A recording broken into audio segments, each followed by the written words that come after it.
ये जो अभी आपको नोट्स मिल रहे हैं ये आपको कल के मिले हुए नोट्स में आगे अटैच करना है, ये उसका ही कंटिन्यूएशन है।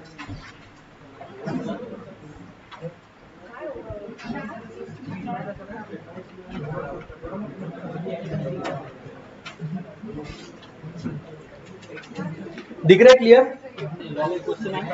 पढ़ते आ रहे हैं? नहीं आ रहे क्या? अभी क्या? रुको रुको रुको, थोड़ा छोटा करने दो रे। अरे नहीं, तुम्हारे लिए बराबर है, ये इन लोग के लिए अच्छा नहीं रहता। ये दिख रहा है क्या? अभी सही है। जो बच्चे हमारा ऑनलाइन देखेंगे उनको भी तो अच्छा दिखना चाहिए। चैप्टर 1 किसने मिस किया था क्या? एक बस क्या? 2 3 4 5 6 7 चैप्टर 1 मिस किया था ना, तो चैप्टर 1 अपलोड कर देता हूं मैं और तुमको लिंक बता दूंगा। बाकी चैप्टर 2 जो है वो अपलोड नहीं होने वाला, तो अभी से क्लास मिस करना बंद कर दो, कम कर दो, आदतें सुधार लो।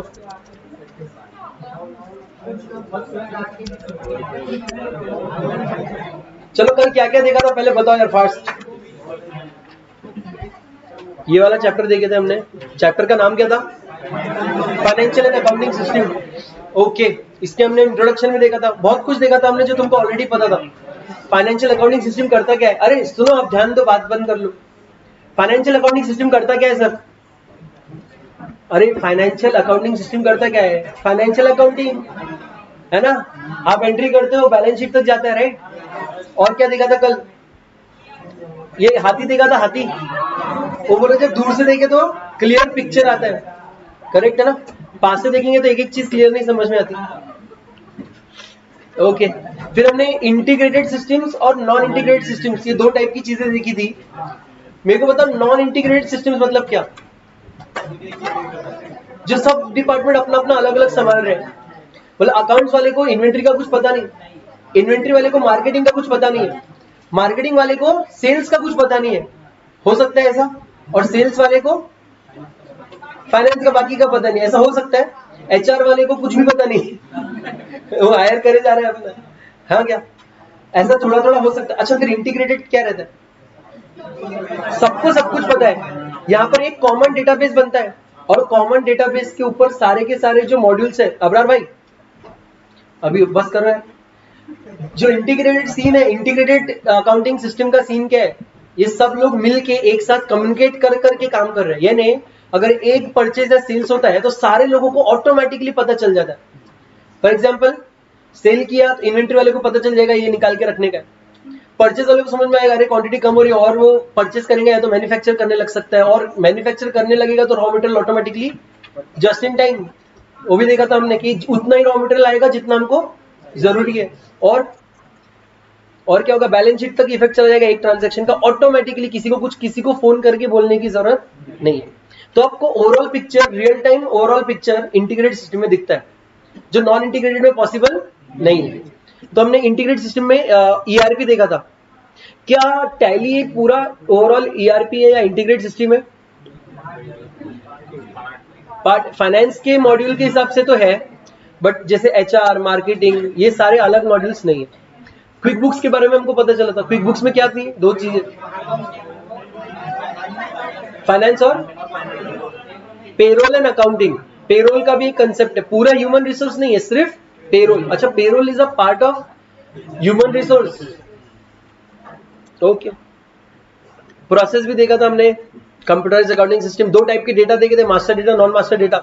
मास्टर डेटा का मतलब चेंज होता है, नहीं चेंज होता? चेंज नहीं होता है। एक एग्जांपल दो मास्टर डेटा का। Date of birth, PAN number, Aadhaar card number.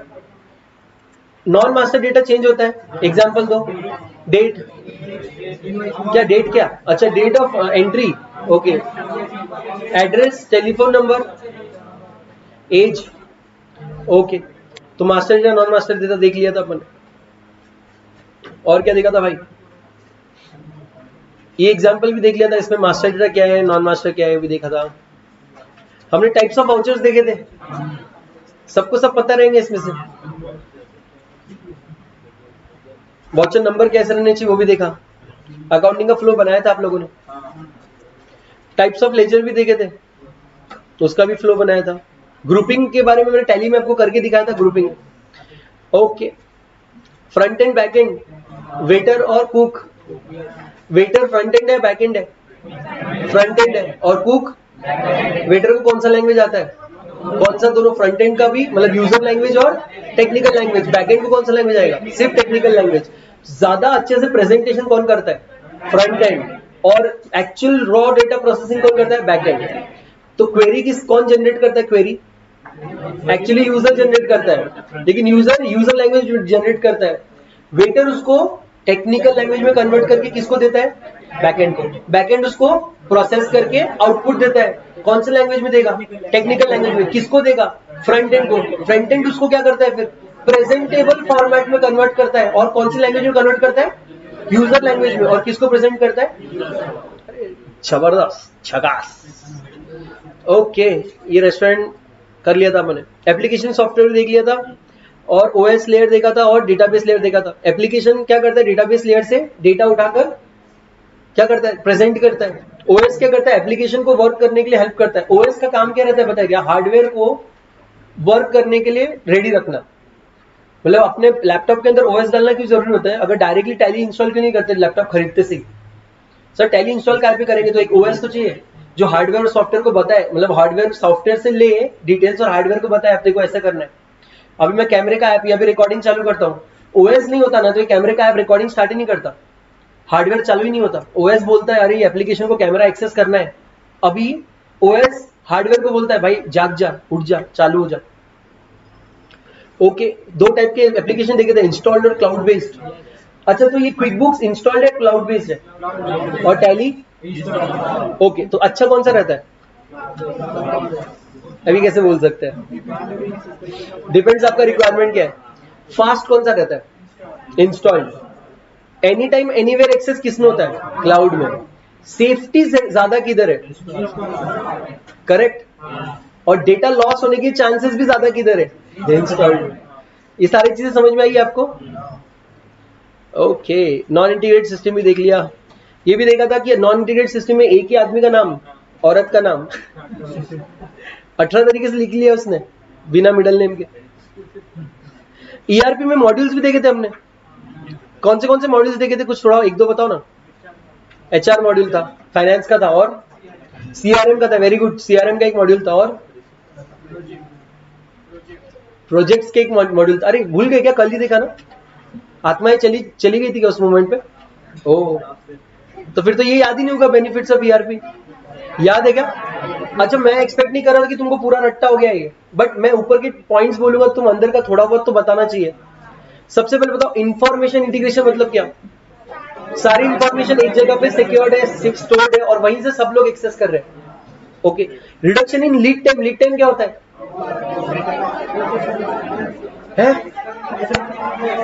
Order से रिसीव होने के बीच का।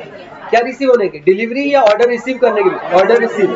ओके, लीड टाइम है। ये रिड्यूस हो रहा है कि बढ़ रहा है? रिड्यूस हो रहा है, क्योंकि ईआरपी को कॉल नहीं करना पड़ता, ऑर्डर मिलते ही वो डायरेक्टली सबको बता देता है।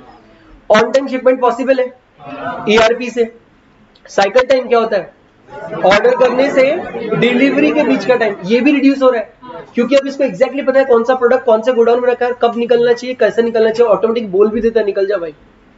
ओके, रिसोर्स यूटिलाइजेशन ये इंप्रूव कर रहा है। क्या मतलब है इसका? अंडर यूटिलाइज रिसोर्स को फुली यूटिलाइज करेगा ईआरपी। कैसे?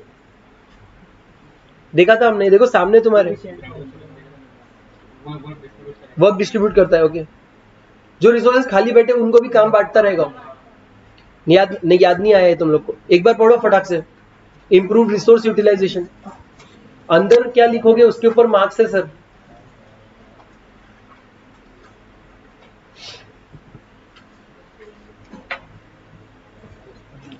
मॉड्यूल समझते ना? ईआरपी के मॉड्यूल्स अलग अलग मॉड्यूल्स है, जैसे एचआर और इन्वेंट्री मॉड्यूल है।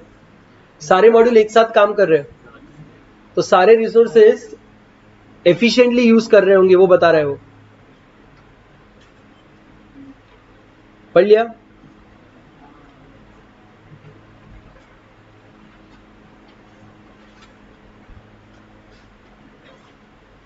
आज बहुत फैंस लगा लियो, आज बहुत फैंस है। चलो अभी पढ़ने के बाद तो बताओ क्या होता है सर, ये रिसोर्स यूटिलाइजेशन कैसे इंप्रूव हो रहा है, कोई तो बताओ, शर्माओ मत।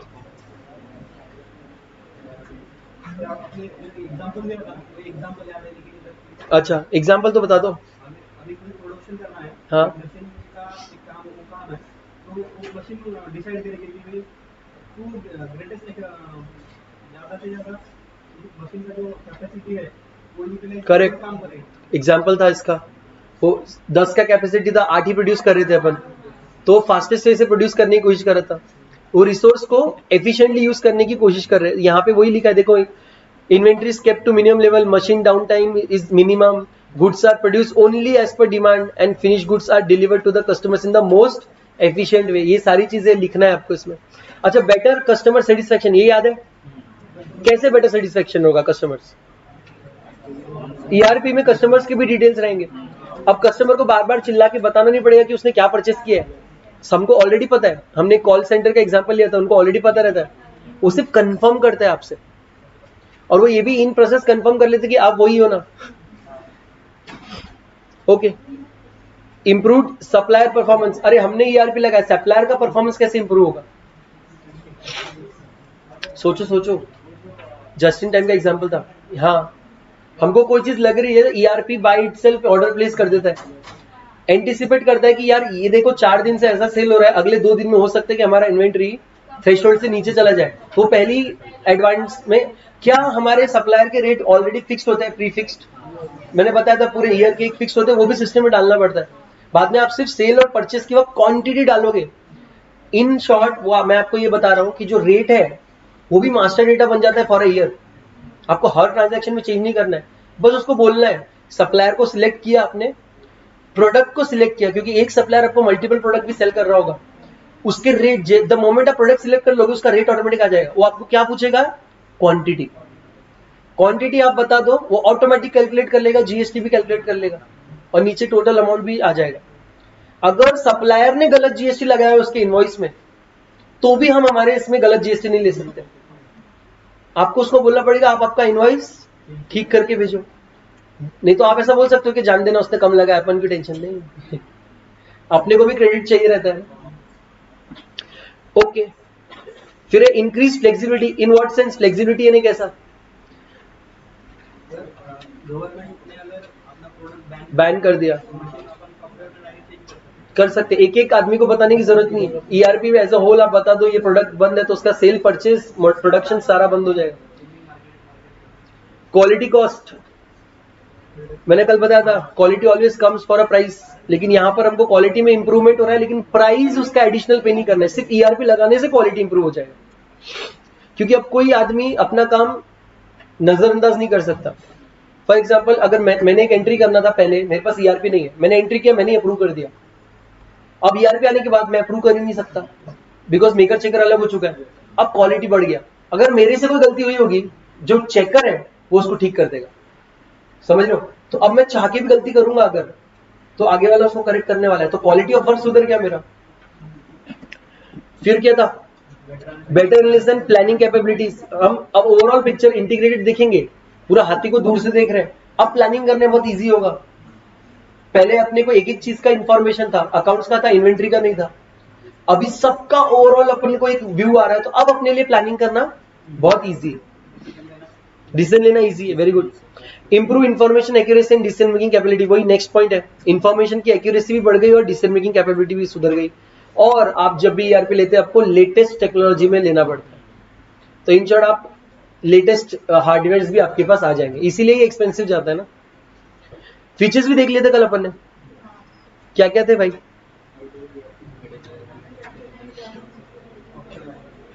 पढ़ लो फटाफट।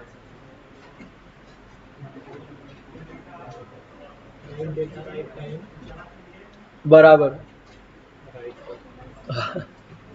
लिखा था ना उसमें अपने, हाँ एट क्या क्या लिखा था, right data at right point of time to right users, very good. अच्छा ये बाकी सब मॉड्यूल है, manufacturing, financial, human resource, supply chain management, SCM, projects और सीआरएम। डेटा वेयरहाउस भी देख लिया था, डेटा वेयर हाउस मतलब नॉर्मल वेयर हाउस है बट डेटा का, इसमें सारा डेटा स्टोर रहता है। तो वेयर हाउस में क्या कोई भी चीज किधर भी पड़ी रहती है क्या? बहुत सिस्टमेटिकली लगाते हो, है ना? तो वैसे ही सिस्टमेटिकली आप डेटा भी लगा रहे हो, उससे फायदा क्या होगा? डेटा एक्सेस करने में इजी होगा और आसानी से फास्ट एक्सेस होगा। अब इसके बाद से आज का स्टार्ट करेंगे, इसके बाद ये वाला पॉइंट स्टार्ट होता है तो आपको उसको अटैच करना पड़ेगा। कर लिया, स्मार्ट। अभी तक हमने ईआरपी के बेनिफिट्स और फीचर्स देख लिए। ईआरपी भी देखा, मतलब इंटीग्रेटेड नॉन इंटीग्रेटेड सिस्टम देखा, फिर इंटीग्रेटेड में ईआरपी देखा, ईआरपी के बेनिफिट्स, फीचर्स, मॉड्यूल्स, ये सारा सब कुछ देख लिया। अभी अपन देखते हैं what are the risk that are, और कौन सा रिस्क सिर्फ देख के मतलब नहीं है, रिस्क को कंट्रोल भी करना पड़ता है। रिस्क और कंट्रोल ये चीज पता है? रिस्क बोले तो क्या है? धोखा, पॉसिबिलिटी ऑफ लॉस है भाई रिस्क, कि यहां पर हमारा नुकसान हो सकता है। तो ऐसी पॉसिबिलिटी को हम क्या करते हैं? मिनिमाइज करने की कोशिश करते हैं, कंट्रोल करते हैं। तो कंट्रोल्स क्या होंगे? अरे सिंपल है भाई, अगर तुमको लग रहा है कि पानी जाने का रिस्क है, तुम बकेट भर लेते हो।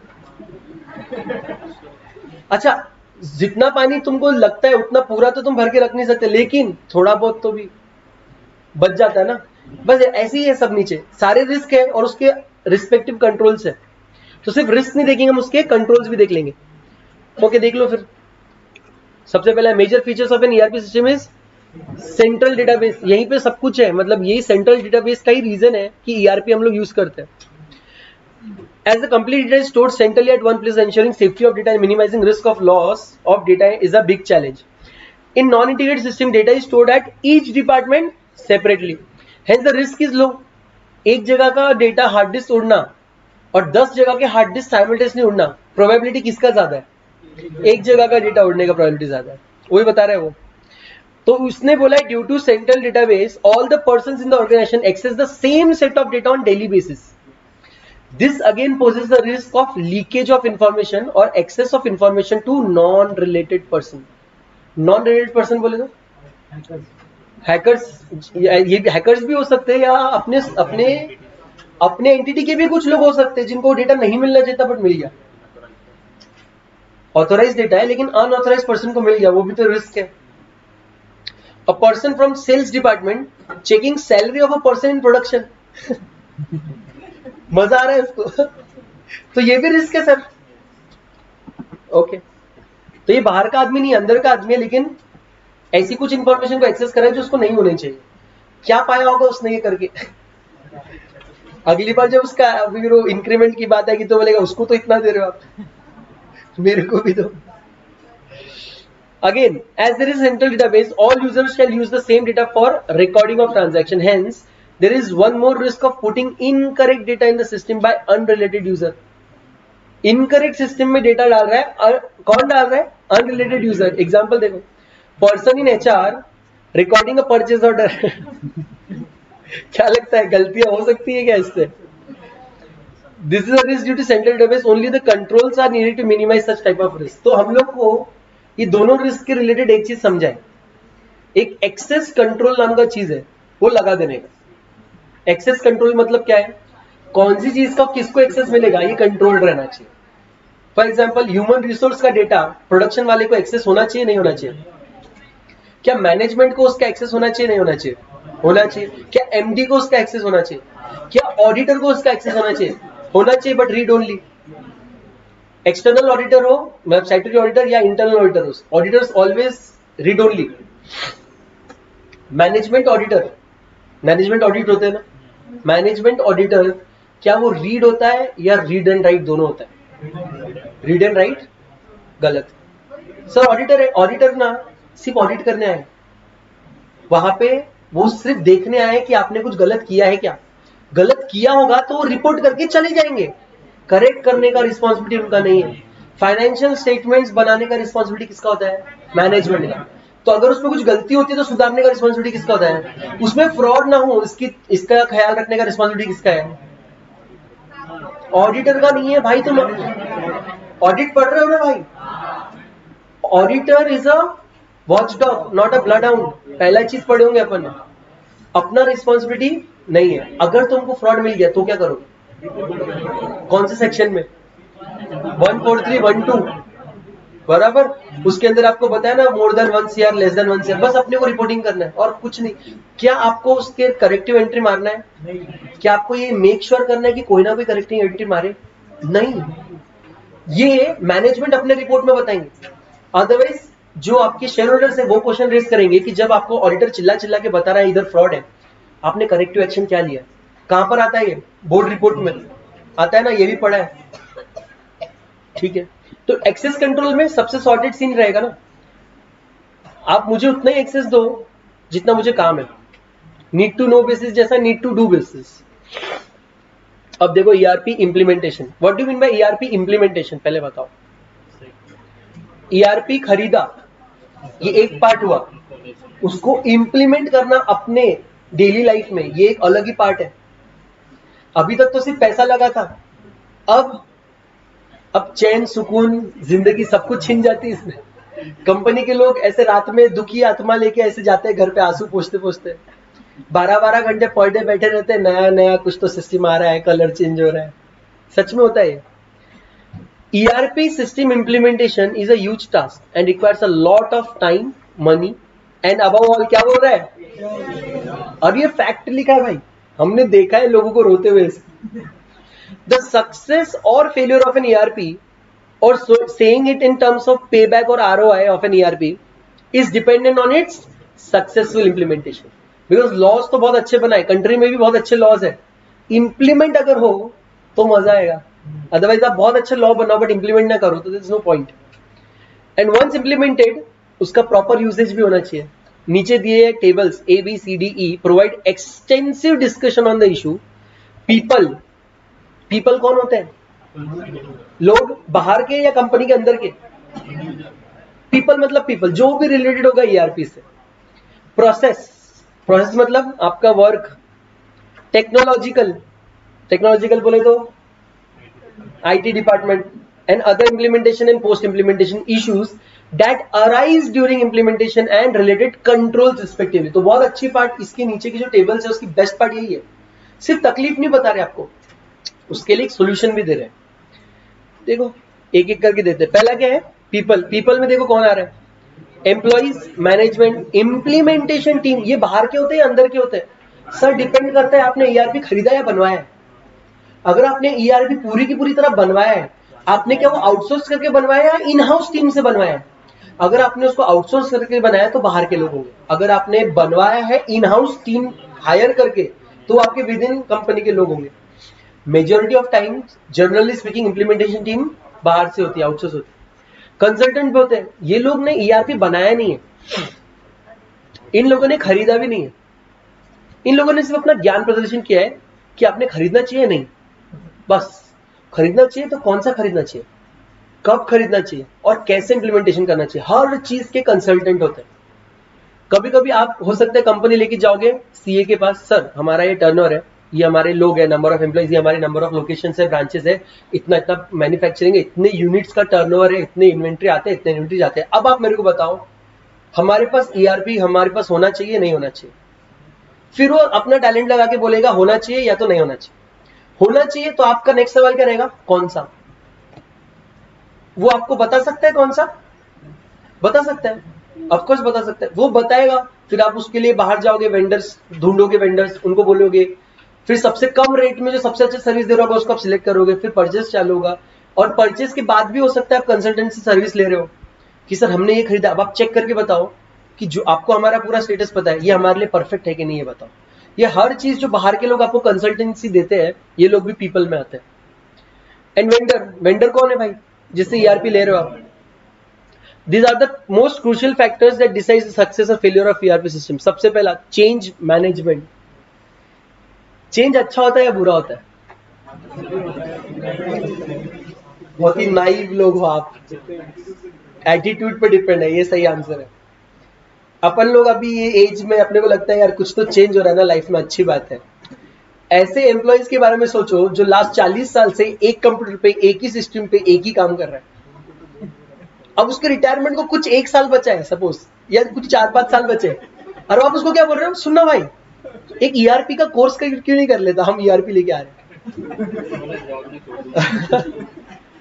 और इतना लेवल का रेजिस्टेंस आता है ना, ये जो ईआरपी जो चेंज है ना, इतना लेवल का रेजिस्टेंस आता है ना इधर, कि हो सकता है एम्प्लॉइज लिटरली जॉब छोड़ के जा रहे हो, या आपको एम्प्लॉइज को बोलना पड़ रहा है भाई तू वीआरएस ले ले, तू रिटायर ही हो जा, तुझसे ना हो पाएगा। वो लोग सीखने भी नहीं चाहते, मतलब वो लोग चाहते ही नहीं कि सीखे। मतलब अभी कौन इतना दिमाग लगाएगा ये एज में, छोड़ना। लिटरली चेंज मैनेजमेंट बहुत डिफिकल्ट होता है। रिस्क क्या क्या है? Change will occur in employees job profile in terms of some job becoming irrelevant and some new jobs are created. ऐसा हो सकता है ERP आने की वजह से कुछ एग्जिस्टिंग एम्प्लॉइज और उनका जॉब अब इररिलेवेंट हो जाए।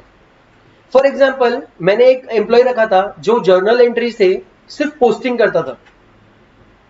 क्या करता था? जर्नल एंट्री देखता था और उसको लेजर में पोस्ट करता था। ERP आने के बाद क्या पोस्टिंग करने के लिए मुझे एक आदमी लगता है? मुझे सिर्फ जर्नल एंट्री चेक करने के लिए 2 आदमी लगते हैं, बाकी पोस्टिंग बैलेंस शीट तक ऑटोमेटिक हो जाता है। बराबर है। पहले मैंने एक आदमी रखा था ट्रायल बैलेंस बनाने के लिए।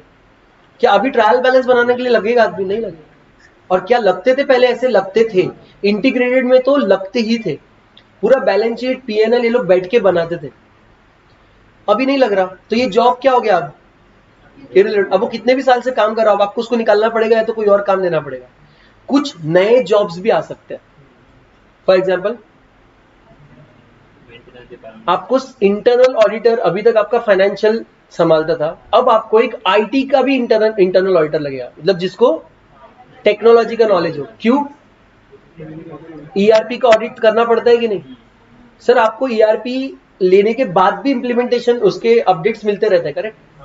अगर अपडेट में कोई ऐसा कोड आ जाए जो आपकी कुछ इंफॉर्मेशन को बाहर लीक कर रहा हो, या आपकी प्रोसेसिंग को खराब कर रहा हो, या आपको फाइनेंशियल लॉस भी करवा रहा हो, आपको पता भी नहीं चलेगा। इतना ह्यूज एप्लीकेशन रहता है।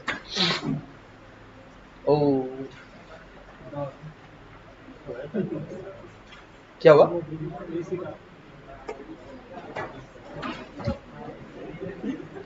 भाई वो बुक किसका था? ऐसे जो इंसान नहीं था, बुक थी सिर्फ। सोने के लिए गया था क्या?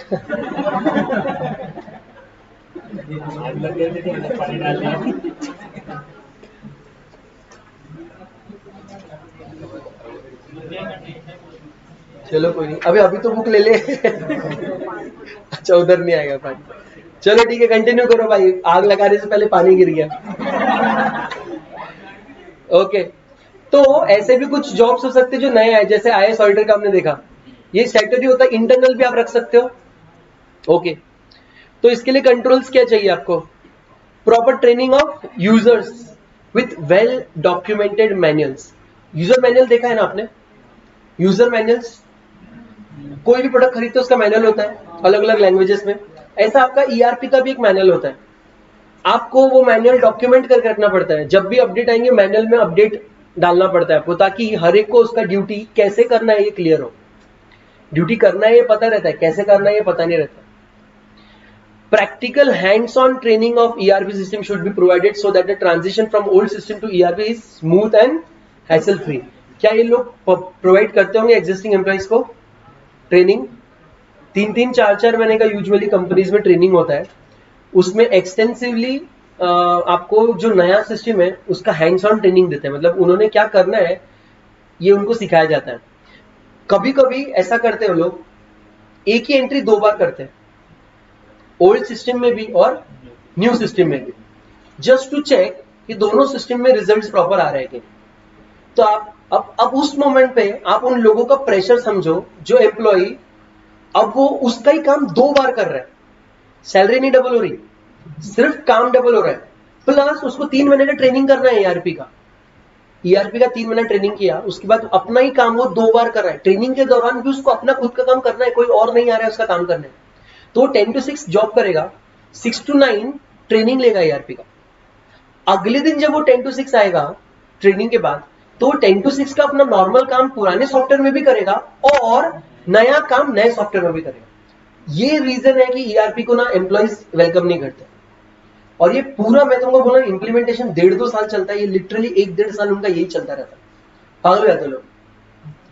और जब ये पूरा रिजल्ट कंफर्म होने लगता है, अरे नया सिस्टम आपको पुराना सिस्टम जैसा रिजल्ट दे रहा है, इनफैक्ट बेटर रिजल्ट दे रहा है, तब ग्रेजुअली ये लोग एक पर्टिकुलर डेट डिसाइड करते हैं। उस डेट के बाद से पुराने सिस्टम में एक भी एंट्री नहीं की जाती, सारी एंट्रीज नए सिस्टम में करेंगे।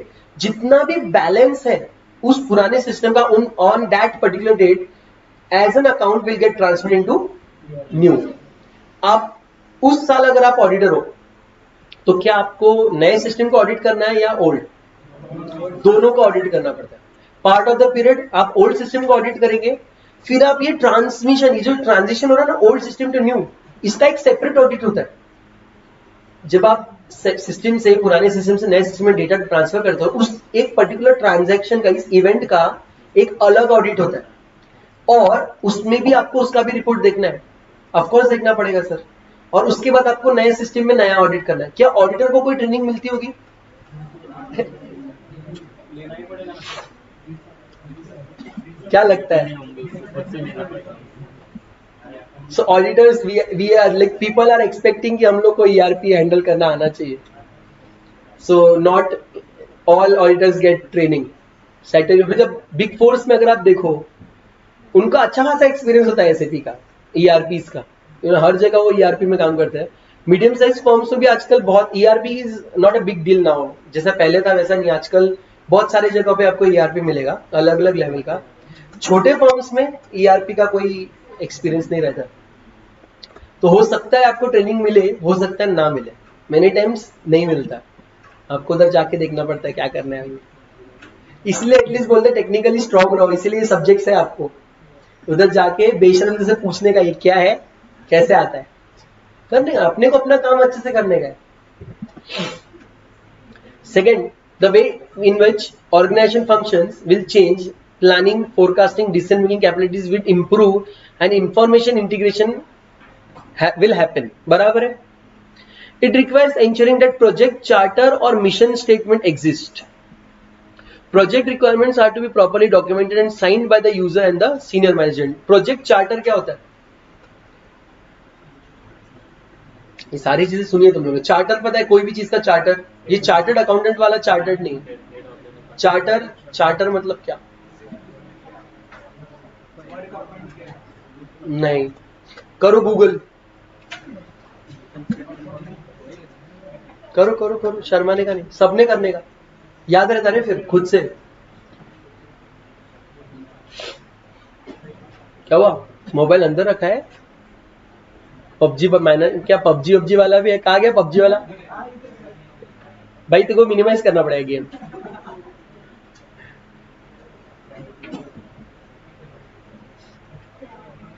पैसा ऐसा मिलता है कि पबजी में? क्यों खेलते फिर? आग लगाने के लिए? क्या होता है भाई चार्टर मतलब क्या है?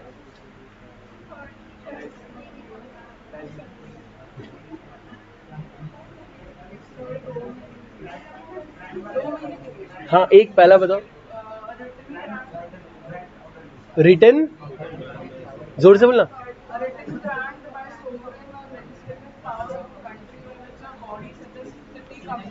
वो लॉ है। हाँ, सेकंड वाला नहीं, चार्टर वो चार्टर्ड प्लेन वाला है, ठीक है। ये चार्टर प्लेन वाला, जो पहला वाला लॉ वाला है ना, वो डेफिनेशन है। मतलब आप आपके हिसाब से गाइडलाइंस और लॉज बना के रखते हो कि इस पर्टिकुलर प्रोजेक्ट को मैं क्यों कर रहा हूं और कैसे करूंगा। आपका एक एम होना चाहिए कोई भी चीज करने के पहले। जैसे सीए करते हो तो आपने खुद का एक चार्टर बनाया होगा लाइफ का कि मैं सीए क्यों कर रहा हूं और मैं कैसे करूंगा, और आपको ये पहले ही बना के डॉक्यूमेंट करके रखना चाहिए ताकि आप बाद में उसको चेक कर सको कि आप अपने प्लान पे बराबर चल रहे हो या नहीं। कंट्रोल है ना, आप कौन से कॉलम में पढ़ रहे हो चार्टर? क्या बात कर रहे हैं? Okay, smart. तो ये रिस्क है या कंट्रोल वाला कॉलम है? तो चार्टर से कंट्रोल कैसे होगा? जब आपको एक लाइन पूरा पता है ना कि आपको ऐसे वॉक करना है, तो आप कंट्रोल कर सकते हो। अगर आप थोड़ा भी कहीं बहके तो आपको चार्टर देख के रियलाइज होगा कि मैं गलत पाथ पे जा रहा हूं, you will come to the correct path. तो मिशन स्टेटमेंट और प्रोजेक्ट का चार्टर बनाते रहना चाहिए और प्रॉपरली डॉक्यूमेंट करते रहना चाहिए। Changing the scope of the project is another problem. बहुत सी बार क्या होता है ना, आप पहले एक ईआरपी सिस्टम बनाने के लिए ले लेते हो, वो थोड़ा सा बनना भी चालू हो जाता है और उसके बाद आपको रियलाइज होता है कि यार ये ऐसा नहीं, ऐसे टाइप का रिपोर्ट आया ना तो बहुत मजा आ जाएगा, मतलब डिसीजन मेकिंग के लिए ज्यादा बेटर रहेगा। या आपको ऐसा, पहले आप एक सपोज एचआर मॉड्यूल नहीं लेने वाले थे, आप लोग ने एचआर मॉड्यूल छोड़ के बाकी मॉड्यूल सारे ले लिए। जब डेवलपमेंट होने लगा धीरे धीरे आपको रियलाइज हुआ कि यार एचआर मॉड्यूल अगर इसमें इंटीग्रेट होता तो एक ओवरऑल पिक्चर ज्यादा बेटर आया होता। तो आपने आपके आईटी प्रोजेक्ट टीम को बैठाया और आपने सीनियर मैनेजमेंट को बैठाया और आपने उनके सामने रखा ये बात कि यार अगर एचआर मॉड्यूल भी है तो ये एक perfect full on integrated solution हो जाएगा, हमको इस पर्टिकुलर सॉफ्टवेयर के बाहर किधर भी जाने की जरूरत नहीं पड़ेगी। उन लोग को भी अच्छा लगा ये बात, उन्होंने बोला चलो ठीक है अपन काम करते हैं एचआर मॉड्यूल भी ले लेते हैं। प्रॉब्लम क्या है इसमें, क्या प्रॉब्लम हो सकता है एक नया मॉड्यूल ऐड करने में? हमने ऊपर देखा कि इंटीग्रेटेड सिस्टम में कभी भी आप मॉड्यूल ला सकते हो, कभी भी ले जा सकते हो, राइट? बट बाद में एक आधा प्रोडक्शन होने के बाद एक बाद में मॉड्यूल डालना, प्रॉब्लम क्या हो सकता है? वापस से इंटीग्रेशन करना पड़ेगा। जितना भी अभी तक आपने सॉफ्टवेयर बनाया है ना उसमें आपने एचआर से लिंक नहीं दिया था सर, और अब आप जब लिंक देने जाओगे हो सकता है कुछ छूट जाए, हो सकता है कुछ नया ही हो जाए। तो अब आपको क्या करना पड़ेगा, इसको कंट्रोल करते देखो। This requires clear defining of change control procedures and holds everyone to them. मतलब पहले से ही क्लियर आउट करो कि अगर कोई चेंज आया तो उसको कैसे इंप्लीमेंट करेंगे। तो यूजुअली आज के डेट में प्रैक्टिकली बताता हूं, जब भी आप ईआरपी लोगे हर एवेन्यू ओपन रखते हो आपके लिए। मतलब एचआर का मॉड्यूल आप नहीं ले रहे हो फिर भी एचआर के लिए कोडिंग करके रखेंगे।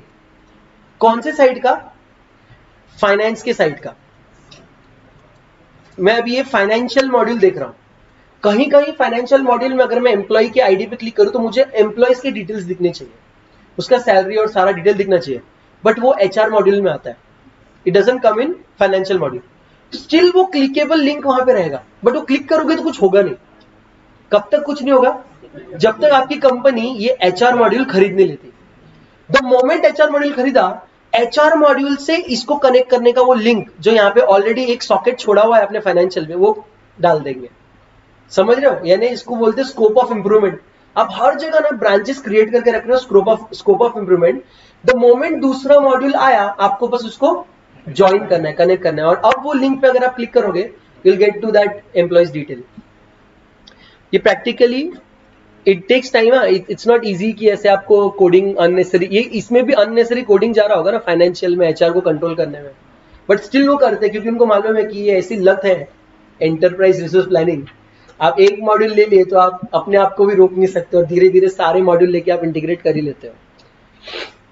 Okay, training.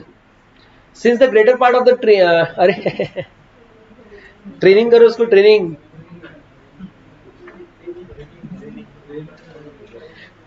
Since the greater part of the training takes place towards the end of the ERP implementation cycle, management may curtail the training due to increase in the overall budget.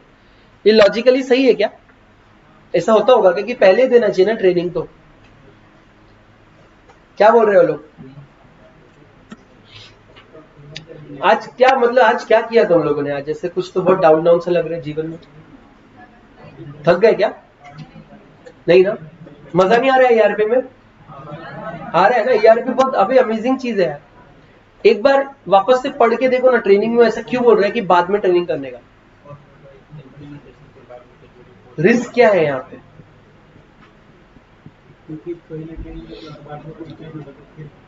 Problem हो सकता है, पहले training लिया बाद में कुछ change किया तो प्रॉब्लम हो सकता है। पर आप पहले ट्रेनिंग लोगे किस पे? समझ रहे हो क्या? मतलब इम्प्लीमेंटेशन कब चालू होता है? जब आपका प्रोडक्ट रेडी हो गया। प्रोडक्ट रेडी होने के बाद इंप्लीमेंट होगा। इंप्लीमेंट होने में क्या होगा कि हर एक एम्प्लॉय के लैपटॉप में वो दिखने लगेगा।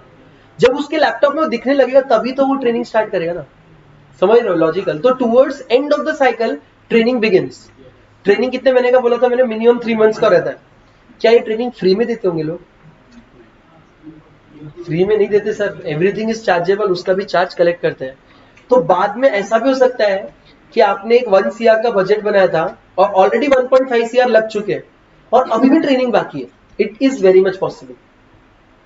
अब कंपनी को लगता है कि यार नहीं, अभी ROI नहीं आएगा। मैं 1 CR के हिसाब से ROI निकाला था, कॉस्ट बराबर ना, बजट ऐसे ही करते ना अपन। अब बजट क्या हो गया? एक्सीड हो गया।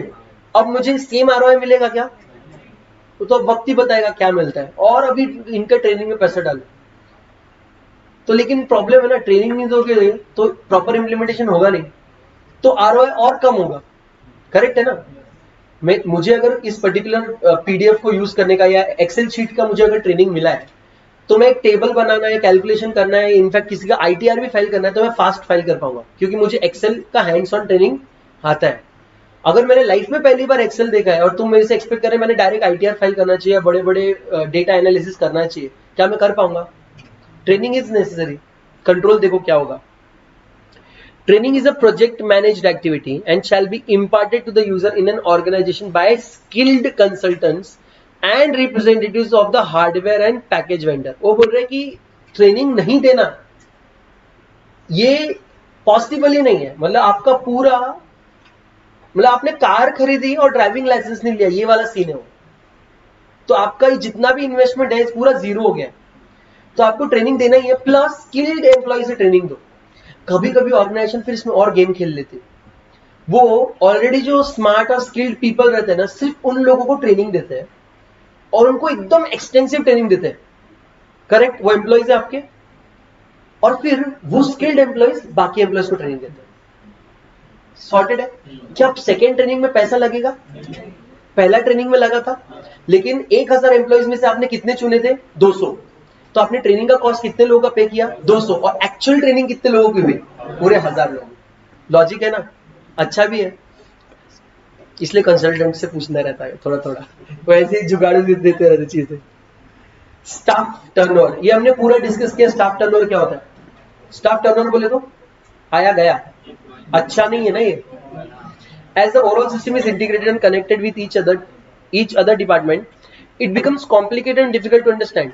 Employee turnover, qualified and skilled personnel leaving the company during the implementation and transit phases can affect the schedules and result in delayed implementation and cost overrun. जो अच्छे और ऐसे 200 लोग जो थे जिनको ट्रेनिंग दिया, अब उसमें से अगर 50-60 लोग छोड़ के चले गए तो और आपका नुकसान ज्यादा हो जाएगा। तो जो अच्छे स्किल्ड एम्प्लॉयज है उनका टर्नओवर इस पर्टिकुलर चीज में एक रिस्क क्रिएट करता है, क्योंकि पहले ही जो पुराने लोग हैं वो तो वेलकम नहीं कर रहे हैं इसको, जो नया खून है वो तो भी बोल रहे हैं चलो ठीक है आज से हम भी फ्लैश मारेंगे, हमारे कंपनी में ईआरपी है, हम सीखेंगे। और एक्चुअली होता है, सिर्फ जो जवान लोग है ना वो इंटरेस्टेड रहते हैं ईआरपी में, बाकी लोग सब ऐसे बस करना है, ऑप्शन नहीं इसलिए कर रहे हैं। तो तुम लोग जब इम्प्लीमेंटेशन प्रोसेस देखोगे ना कंपनी में, लिटरली तुमको लिख के रखो 30 to 50 भी नहीं 45 ये रेंज के ही तुमको लोग वहां पे जेन्युइनली इंटरेस्टेड दिखेंगे। बाकी सारे लोग बस जितना आपने बोला इधर बैठ जाओ बैठ जाएंगे, आपने बोला ये बटन दबा तो दबा देंगे, उससे क्या होता पता नहीं। उनका इतना सही सीन है, ट्रेनिंग के बाद उधर जाते हैं ऐसे एक एक बटन दबा के एंट्री मारते हैं, कुछ हो गया तो सब बैठ जाते हैं। नॉट वर्किंग, टेंशन नहीं है, नए लोग नहीं, नए लोग कीड़े करेंगे, बोले ये बटन दबा के क्या होता है, कुछ फूटेगा तो नहीं ना कुछ, ऐसा सेल्फ डिस्ट्रक्ट का तो बटन रहेगा नहीं ईआरपी में। तो वैसे ही लोग ही वहां पे इम्प्लीमेंटेशन में रहते हैं। और ऐसे लोग अगर टर्नओवर हो जाए, मतलब 35 to 40 के एज के लोग टर्नओवर हो रहा है because of ERP, it's a big risk. This can be controlled and minimized by allocation of employees to task matching their skill set। मतलब जिसको जो आता है वो करवाओ। क्या कर रहे हो आप? एम्प्लॉइज को ऐसे टास्क अलोकेट कर रहे हो जो उसको स्किल सेट में मैच करता है। फॉर एग्जाम्पल हम में से कुछ लोग होंगे जिसको आईटी में बहुत इंटरेस्ट है, लेकिन अब आप कॉमर्स में आ गए, अब आप कुछ कर सकते हो उसके लिए। लेकिन अगर आप जॉब कर रहे हो और आपके कंपनी में ईआरपी इम्प्लीमेंटेशन हो रहा है, अब आपको मजा आएगा। अब आप उनको जाके बोलोगे सुनो ना सर कुछ टेक्निकल भी अगर होगा ना मैं हेल्प करेगा। बोले कैसे? मैं आपको ये बता सकता हूं कि हमको क्या चाहिए, मेरे को कोडिंग नहीं आता बट मैं आपको परफेक्टली एक्सप्लेन कर सकता हूं कि कौन सा बटन दबाने से हमको किस टाइप का रिपोर्ट एक्सपेक्टेड है। आपका काम कोडिंग वाला है, अब आपको इंटरेस्ट आएगा। ऐसे वो क्या बोल रहे हैं, मैच करो, जिसको जिस चीज में इंटरेस्ट है उसको उधर मैच करो। Fixing of compensation package and other benefits accordingly, thus keeping the employees happy and content and minimizing staff turnover। तो ERP इंप्लीमेंट हो रहा है तो हो सकता है आप थोड़ा कंपेंसेशन इंक्रीज करो, क्योंकि मैंने आपको बताया ना कि 12-12, 15-15 घंटे लोग काम करते हैं। एजीएम पता है ना, एनुअल जनरल मीटिंग नहीं, एजीएम फाइनेंस, एजीएम मार्केटिंग, ऐसे एजीएम आईटी, ये लोग तक 15-15 घंटे बैठे रहते हैं। समझ रहेगा मतलब लेवल ऑफ प्रेशर कितना होता है। सीनियर मैनेजमेंट भी 10 से 12 घंटे बैठ रहे हैं। सीनियर मैनेजमेंट कितने आवर्स के लिए आते दिखते हैं, वो 12-12 घंटे बैठ रहे, तो एम्प्लॉइज का क्या हाल हो रहा होगा सोचो। उस मोमेंट पे अगर हम एम्प्लॉइज को थोड़ा सा एडिशनल कंपेंसेशन दे रहे हो, कंपेंसेशन मतलब पैसा, तो क्या वो टर्नओवर कम होगा? हो सकता। फिर एक top management support. ERP implementation will fail if top management does not provide the support and grant permission for the availability of huge resources that are required during transition. Politics, ये जो पूरा point है ना, risk, this is about politics. मैं और ये हम 3 लोग थे टॉप मैनेजमेंट में, इन दोनों ने बोला ERP चाहिए, मैंने बोला नहीं चाहिए, मैं फाइनेंस का हेड हूं। अभी सपोज ये मार्केटिंग है और ये सेल्स है या जो भी है, HR पकड़ लो, मैं फाइनेंस वाला। ये दोनों खुश हो गए, अब मेजोरिटी डिसीजन हो गया, ERP आ रहा है, मैं कीड़े कर रहा हूं, इतना महंगा थोड़ी रहता है, इतना जल्दी पेमेंट नहीं करूंगा, एडवांस पेमेंट क्यों करूं, मुझे कहीं और ज्यादा सस्ता लग रहा है, मैं कीड़े कर रहा हूं जबरदस्ती। आज का चेक 3 दिन बाद रिलीज कराओ, लोग करते हैं भाई। पॉलिटिक्स, हायर मैनेजमेंट है, ह्यूज पॉलिटिक्स। इस वजह से क्या हो रहा है, इंप्लीमेंटेशन अटकता है। क्या आपका वेंडर आपको वैसी सर्विस देता रहेगा अगर उसके चेक क्लियर नहीं हो रहे? तो उसने इनवॉइस पे इनवॉइस रेज किया, उनका कॉन्ट्रैक्ट रहता है सर, उनके परफॉर्मेंस बेस्ड कॉन्ट्रैक्ट होता है कि इतना % वर्क परफॉर्म हो गया कि उसका इनवॉइस क्लियर करो, तब हम आगे का परफॉर्मेंस चालू करेंगे। क्यों? ये करोड़ों की बात है, ये ऐसा 20 रुपए का आलू कांदा नहीं खरीदे, 100 रुपए का, 100 बस। तो ऐसा नहीं है कि तुम पहले ले लो कांदा बाद में पैसे दो, नहीं, 2 कांदा दिया, 2 के पैसे दो। तो ये पार्ट परफॉर्मेंस पे चलते हैं, जितना पर वो बोलेगा 50% इंप्लीमेंटेशन डन, 50% पेमेंट डन, फिर आगे का चालू करेंगे। अगर आप पेमेंट अटकाओगे तो आपका क्या अटकेगा? इंप्लीमेंटेशन। तो ऐसे यहां पर रिस्क है टॉप मैनेजमेंट का सपोर्ट। सॉल्यूशन क्या रहेगा? ERP implementation shall be started only after top management is fully convinced and assured of providing the full support. इन दोनों ने ना पहले मेरे को बोलना चाहिए, सर मम्मी कसम खाओ कि आप अटकाओगे नहीं पैसे, इन अ प्रोफेशनल वे। तो या क्या करेंगे, हम पहले से बजट डिफाइन करके रखेंगे, या एक टीम बनाएंगे, एक कमिटी बनाएंगे जो ओवरसी करेगी पूरा ERP इम्प्लीमेंटेशन, और हम पूरा फंड ऑलरेडी उनको ट्रांसफर करेंगे। अब हमने जितना टॉप मैनेजमेंट में काम करना था हमारा हो गया। हमारा 2 काम थे, ERP लगाना है कि नहीं डिसाइड करना, और ERP लगाना है तो उसका जो फंड है वो देना। हमने ERP लगाना है डिसाइड कर लिया, फंड उठाया और किसको दिया? ERP इम्प्लीमेंटेशन कमिटी को। अब वो पेमेंट करना, ERP टाइमली इंप्लीमेंट होना कि नहीं होना, वो सारा काम उसका है। हम लोग क्या करेंगे, बस ऐसा बैठ के देखते रहेंगे सब सही हो रहा है कि नहीं। करेक्ट है ना? टॉप मैनेजमेंट क्या करता है? ओवरसी करता है, एक्चुअल जाके डे टू डे काम नहीं करता है। वो कौन करता है? कमिटीज, एम्प्लॉइज, वो सब करते हैं। देखो भाई, consultant, these are experts in the implementation of ERP package and might not be familiar with the internal working of and organizational culture. मैं तुमको पता है कंसल्टेंट कहाँ के होते हैं? ये बाहर के CAs होते हैं। ये लोग जैसे हम लोगों को what should be ये पता रहता है, और हम लोग को what is ये देखना बहुत अच्छे से आता है, पता है बराबर। लेकिन द थिंग इज, आपके ऑर्गेनाइजेशन का कल्चर कैसा है, ये एक दिन में आके किसी को नहीं समझता। वो कब समझता है? जब एक्चुअली, अगर मैं आपका एम्प्लॉय होता, आपके यहाँ पे मैं 1 साल से काम कर रहा होता, तब मुझे एक्चुअल आपका वर्क कल्चर समझ में आता है। आप एम्प्लॉयज के लिए कैसे बिहेव करते हो, आप क्लाइंट के लिए आपका सपोर्ट कैसा है। तो ये सब जानने के बाद अगर मैं एक कंसल्टेंसी दूं तो ज्यादा बेटर रहेगी कंपेयर टू एक प्रोफेशनल कंसल्टेंसी। लेकिन यहाँ पर जो कंसल्टेंट्स आते हैं बाहर के प्रोफेशनल कंसल्टेंट होते हैं। हो सकता है वो एक नॉर्मल सिनेरियो दिमाग में रख के कंसल्टेंसी दे, और उसको आपका नेचर या आपका वर्क करने का तरीका, कल्चर नहीं पता हो, और वो कंसल्टेंसी आपके लिए रॉन्ग भी हो सकती है। वहां पर रिस्क है, तो उसको कैसे सॉल्व करें? The consultant should be assigned a, इसको देखो, इसका मतलब क्या होता है? Liaison officer.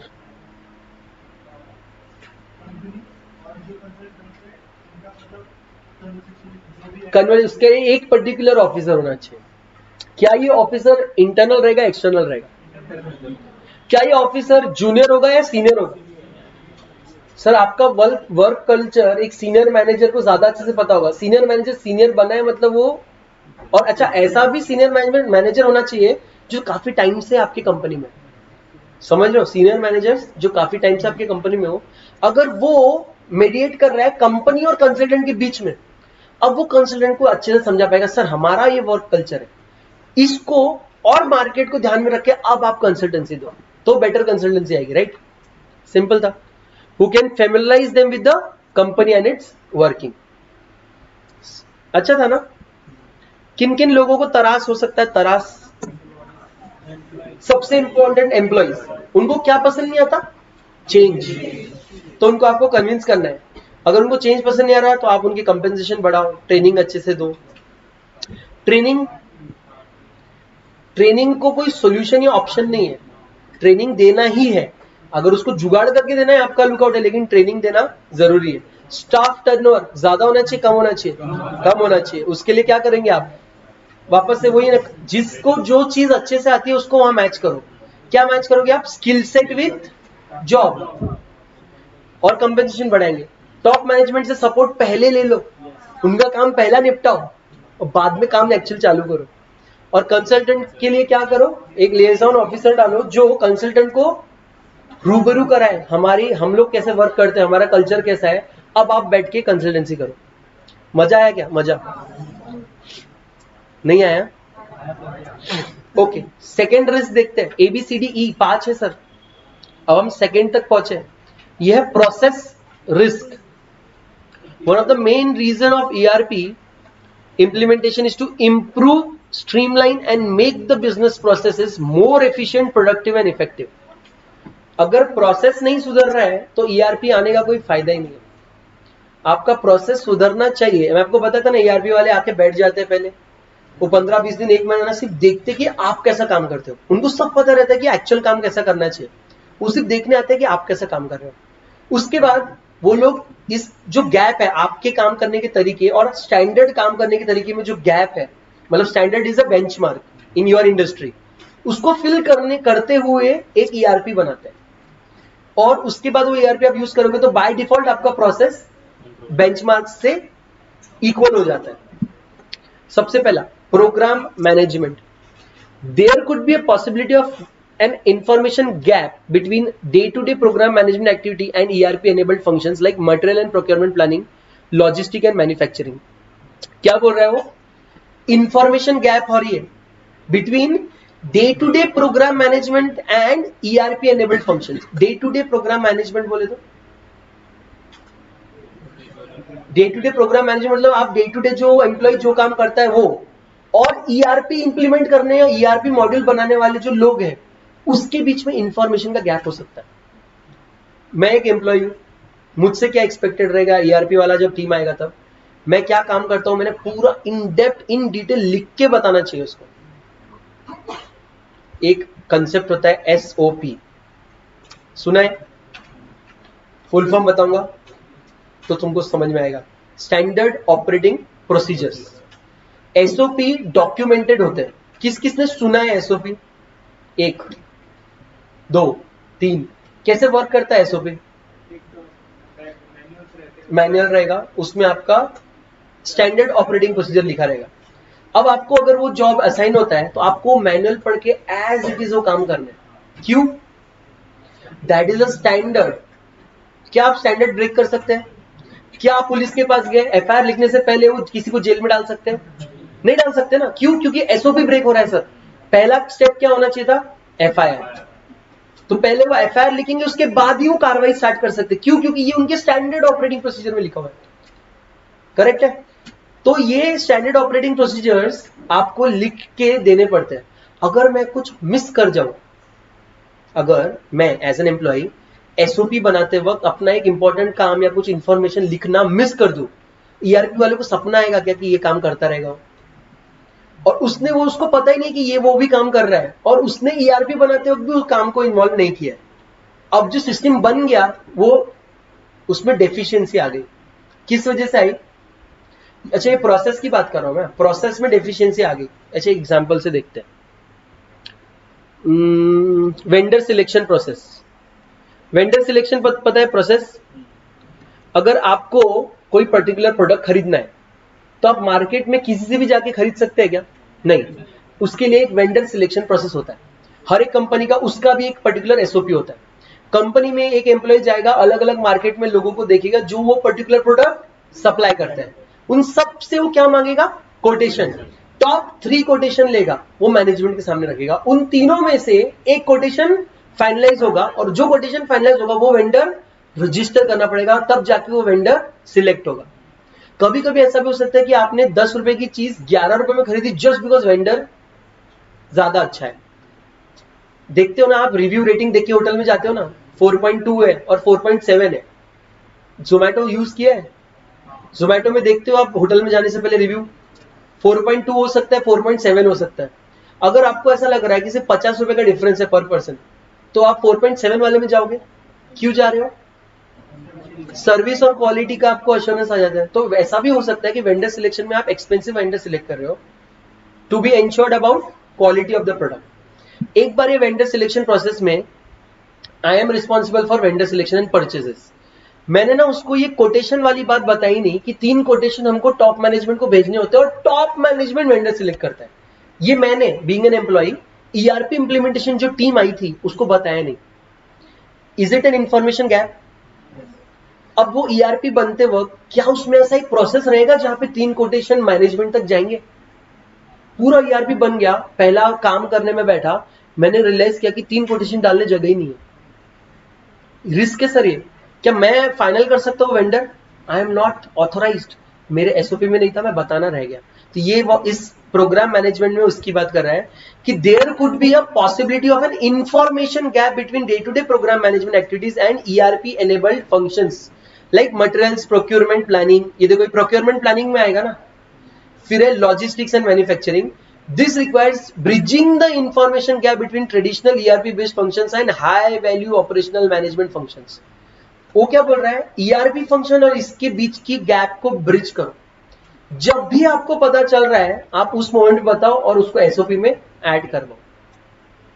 Such application can provide reliable real-time information linkages to enable high quality decision making. Of course है। अब मुझे बाद में पता चला कि मैं ये बताना भूल गया। मैंने ईआरपी वाले को बोला, सुनना भाई, जब तू उस दिन मेरे पास पूछने आया था, मैं तेरे को ये प्रोसेस बताना भूल गया कि मुझे 3 कोटेशन लेके मैनेजमेंट को भेजना पड़ता है। सपोज एजीएम फाइनेंस, और एजीएम फाइनेंस उन 3 कोटेशन में से एक कोटेशन फाइनलाइज करता है और उस कोटेशन को फाइनलाइज करके मुझे देता है। मैं उस वेंडर को रजिस्टर करने के लिए एचआर को भेजता हूं, एचआर वेंडर रजिस्ट्रेशन करता है। मैं क्या करता हूं? मैं सिर्फ परचेज और सेल्स बुक करता हूं। करेक्ट ना? ये प्रोसेस मैंने अभी उसको बता दिया। अब वो क्या करेगा? अब वो कोडिंग करके एसओपी में चेंज करेगा और सॉफ्टवेयर में चेंज करेगा, ईआरपी इंप्लीमेंट होगा नए तरीके से। अब ईआरपी जो आएगा वो करेक्ट रहेगा। फिर तो आपने गैप था उसको क्या किया? ब्रिज किया। अगर मतलब ये ईआरपी में ऐसे कोई मतलब रिजर्वेशन करके रखेंगे क्या कि अगर कोई एसओपी आ रहा है हमारे पास, तो उसके एसओपी के हिसाब से हमें हर बार कोई रिजर्वेशन करना पड़ेगा, मतलब एज अ इम्प्लीमेंट रिजर्वेशन मतलब मैं समझा नहीं। मतलब अभी वो ऐसा हो सकता है ना कि एसओपी में कुछ चीजें नहीं आ रही, हाँ जो अभी 3 ये कोटेशन हाँ वो नहीं आ रहा है, तो ऐसा हो सकता है ना कि वो हर बार कोई चीज भूल रहा है, हाँ एसओपी में डालना, तो उसके लिए हर बार रिजर्वेशन करना पड़ेगा। रिजर्वेशन मीन्स अगर कोई चीज आ गई, हाँ तो हम हाँ, बाद में उसको अपडेट करना ही पड़ता है ना। इस ईआरपी इंप्लीमेंटेशन के बाद भी इंप्लीमेंटेशन टीम 6-8 महीने रहती है अपने पास। वो 6-8 महीने यही सब काम करते रहते हैं, अपडेट करने का, स्ट्रीमलाइन करने का, अपडेट करने का, ब्रिज करने का, पावर बढ़ाने का, यही काम करते रहते हैं। तो बाद में अगर कोई चीज पता भी चल रही है और आपको चाहिए, but best part is they are all chargeable. जितना पर कोड इंप्लीमेंटेशन बाद में उनको बढ़ाना पड़ेगा, उस सब का एक्स्ट्रा चार्जेस लगता है। ईआरपी कैसे बिकता है बताया ना तुम लोगों को मैंने, पर सिस्टम बिकता है। इट इज जितने लॉगिन आईडीज मिलेंगे उतना पैसा लगता है। तो कभी अगर आप गलती से बोलना भूल गए थे कि हमको ऑडिटर का स्टैट्यूटरी ऑडिटर के 2 लॉगिन चाहिए अलग से, वो आपने बाद में बोला, तो उसके 2 लॉगिन के आपको अलग से पे करने पड़ता है। वो रीड ओनली उनका क्रिएटेड रहता है, स्टिल यू हैव टू पे। जितने भी आप ये चेंजेस बाद में कराएंगे यू हैव टू पे। बट हाँ, चेंजेस तो बहुत होते हैं बाद में। कभी कभी मैनेजमेंट को लगता है कि ये रिपोर्ट ऐसा नहीं ऐसा आना चाहिए, मतलब वो ऐसा हॉरिजॉन्टल नहीं चाहिए, ऐसा वर्टिकल नहीं चाहिए, हॉरिजॉन्टल चाहिए। वो भी चेंजेस के पैसे लगते हैं। कभी कभी आपको लगता है कोई पर्टिकुलर रिपोर्ट एक्सएमएल में नहीं, एक्सेल में ये होना चाहिए, एक्सपोर्ट होना चाहिए, उसके भी अलग से चार्ज लगे। पहले बता दो तो इंक्लूड रहेंगे, बाद में बताओगे तो उसके अलग से चार्ज रहेंगे based on the contract, but होता है ऐसे। बीपीआर सुना है क्या भाई साहब? बिजनेस प्रोसेस री इंजीनियरिंग, किसने सुना है? बताओ बताओ सर क्या होता है? पूरा स्ट्रक्चर चेंज करते हैं या और क्या क्या इंटेंशन से करते हैं? नया प्रोसेस डालने के लिए। तो बीपीआर मतलब क्या? जो भी प्रोसेस आप अभी फॉलो कर रहे हो आप उसको पूरा री इंजीनियर करोगे to get most efficient output in least time and efforts या मनी। मतलब अभी अगर मेरा कोई प्रोसेस है कि मेरे पास एक गाड़ी सर्विसिंग के लिए आती है, मैं गाड़ी के ऊपर एक नंबर लिखता हूँ, नंबर लिखने के बाद वो गाड़ी अंदर भेजता हूँ, फिर मैं उसके ऊपर एक टेक्नीशियन असाइन करता हूँ, वो उसका सर्विसिंग करता है और वापस देता है। ये प्रोसेस है बराबर, सिस्टम है। इसको मैं पूरा पूरा चेंज कर दूंगा। गाड़ी सर्विसिंग आने से पहले ही एक दिन पहले कस्टमर अपने एप्लीकेशन पे बुक करेगा। एप्लीकेशन पे बुक करते ही कस्टमर को एक टाइम कोड आ जाएगा जिस टाइम पे उसको गाड़ी लेके आना है। उस टाइम पे कस्टमर गाड़ी लेके आएगा और ऑलरेडी जिस दिन मतलब एक दिन पहले जब उसने इंटरनेट पे या लैपटॉप पे या एप्लीकेशन पे बुक किया था तभी उसको टेक्नीशियन भी असाइंड हो जाएगा। नेक्स्ट डे वो गाड़ी लेके सुबह 9 बजे नहीं आएगा, अगर उसको 2 बजे का टाइम है तो 2 बजे आएगा, गाड़ी छोड़ेगा, टेक्नीशियन को पता रहेगा 2 बजे गाड़ी आएगी, वो गाड़ी डायरेक्टली अंदर लेगा, काम करेगा और 4 बजे छोड़ देगा। क्या हो रहा है इससे? सोल्यूशन क्या है? Customer satisfied. कस्टमर को नहीं सुबह भागते हुए 9 बजे आके लाइन में 1.5 घंटा 2 घंटा खड़े रहेगा, फिर उसका नंबर आएगा, फिर वो सर्विसिंग के लेंगे, या आप उसको बोल दोगे सॉरी आज के लिए पूरे सर्विसिंग हमारे भर गए, पूरे टेक्नीशियन कल दूंगा गाड़ी आपको। ये सब बंद। आज ही कस्टमर को पता चल जाएगा अगले 3 दिन तक ये लोग बुक्ड है, तो अगर उसको सर्विसिंग कराना है उसको चौथे दिन दोपहर में 1 बजे का टाइम स्लॉट अवेलेबल है। डॉक्टर्स का होता है ना सर। तो ये मैंने क्या किया, मैंने पूरा बिजनेस का प्रोसेस ही रीइंजीनियर कर दिया। अब मेरे पास गाड़ी 2 दिन के लिए पड़ी नहीं रहेगी, सिर्फ टाइम टू टाइम आएगी, सर्विस करेंगे और टाइम टू टाइम निकल जाएगी। जगह बच गई ना मेरी। तो ये मैंने क्या किया, मैंने पूरा प्रोसेस चेंज कर दिया। It's called business process रीइंजीनियरिंग।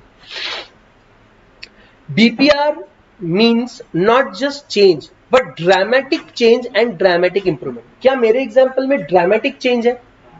पहले 8 बजे से लोग लाइन लगा के ठंडियों में खड़े रहते थे और झगड़ा करते थे, मैं पहले आया मैं पहले आया, गाड़ी खींचेंगे एक में की। अब कर रहे हैं क्या?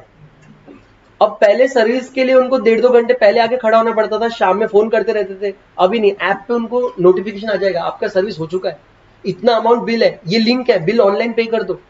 आपको गाड़ी घर पे पहुंचा के चाहिए क्या, इस पे क्लिक करो, इतना पे करो, घर पे गाड़ी पहुंचा के देंगे, आप एड्रेस दे दो। पूरा का पूरा प्रोसेस ही मैंने चेंज कर दिया। अब एम्प्लॉय ज्यादा खुश रहेगा और आपको भी झिक झिक नहीं है।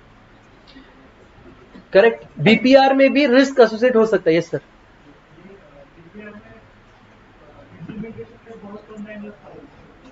बीपीआर करने में मतलब री इंजीनियरिंग करने में ज्यादा टाइम लगता है। हाँ, री इंजीनियरिंग को इम्प्लीमेंट करने में उतना टाइम नहीं लगता, जल्दी हो जाता है। और अगर आप ड्रास्टिक चेंज कर रहे हो तो मे भी टाइम भी लग सकता है। जैसे अब मेरे को ऐप डेवलप करना, उसको लिंक करना, अभी मेरे को सारे अपने टेक्नीशियंस को उसमें रजिस्टर करना, फिर एक एल्गोरिथम बनाना कि कौन सी गाड़ी किस वेंडर को जानी चाहिए, किस पर्टिकुलर मैकेनिक को जानी चाहिए। क्योंकि अब सबको ही सर्विसिंग के लाएंगे जरूरी नहीं है ना, सबका फ्री सर्विसिंग नहीं रहता। किसी का कुछ टूट गया है, किसी का एक्सीडेंट हो गया, जमा हो गई, इंश्योरेंस के केसेस, अदर केसेस, कोई सिर्फ वॉशिंग के लिए लाना चाहता है। लोग कीड़े रहते भाई लोगों को, बोले मैं सिर्फ धुलवाएगा गाड़ी। वो सारी चीजें मुझे फिर ऐप बनाने में टाइम लगेगा, उतना टाइम बस इम्प्लीमेंटेशन इजी। ओके, जागो भाई। कंट्रोल्स देखो, this requires overhauling of organisational structures, management systems, job descriptions, performance measurement, skill development, training and use of IT. ये सारी चीजें इसमें इन्वॉल्व और ये सारे कंट्रोल्स आपको करने पड़ेंगे। पीछे पीछे सो गए क्या भाई लोग? जिंदगी में थोड़ा जागो भाई। ये लगा देना इसका चार्जिंग।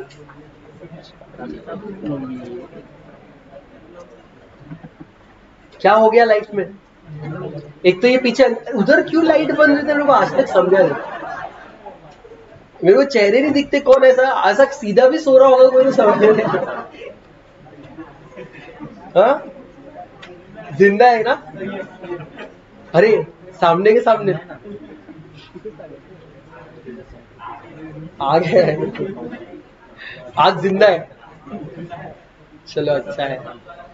ऐसे टेढ़े मेढ़े भी बैठते कुछ लोग आराम से, वो देखो कैसे सोती है उधर बैठ के टेढ़े। चलो ठीक है, एक पीपल देखा, एक प्रोसेस देखा, पी हो गया। अब टी पे जाते हैं, technological risk. The organisation implementing ERP system should keep abreast the latest technological development. ध्यान दो भाई, लोगों को डिस्टर्ब हो रहा है। Technological development and implementation which is required to survive and thrive. वो क्या बोल रहे हैं कि जब भी ईआरपी आएगा, नया टेक्नोलॉजिकल इंप्लीमेंटेशन भी होगा। आपके पुराने डब्बा पीसी पे ईआरपी नहीं चलेगा, नहीं चलेगा तो नहीं चलेगा, नया खरीदो।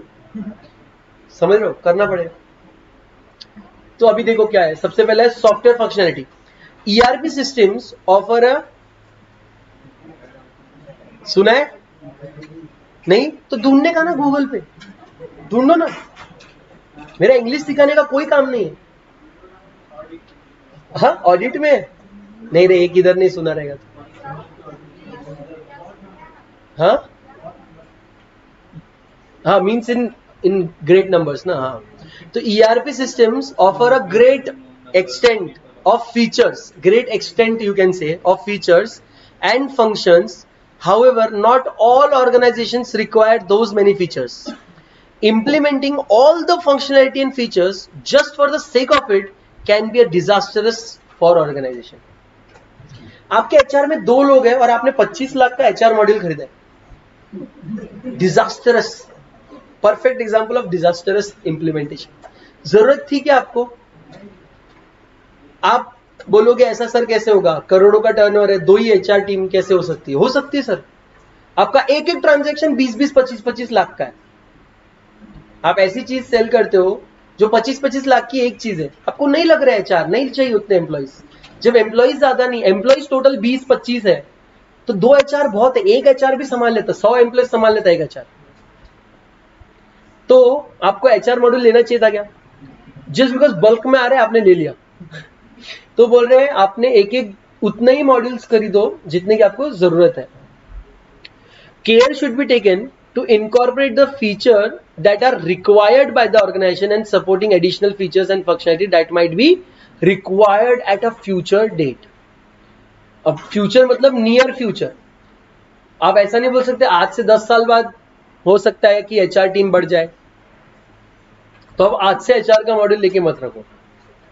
Near future. एक दूसरा टेक्नोलॉजिकल ऑब्सोलेसेंस। ऑब्सोलेसेंस मतलब चला गया, खत्म हो गया। With the advent of more efficient technology every day, the ERP system also becomes obsolete as time goes on. तो पुराने ERPs आप भले अपडेट कर रहे हो, अब पूरा टैक्स रिजिम चेंज हो गया। जिस दिन जीएसटी आया, जिन लोगों के ऑलरेडी ERP थे, क्या उन लोगों को चेंज नहीं करना पड़ा होगा? सर ड्रास्टिक लेवल पे चेंज करना पड़ा।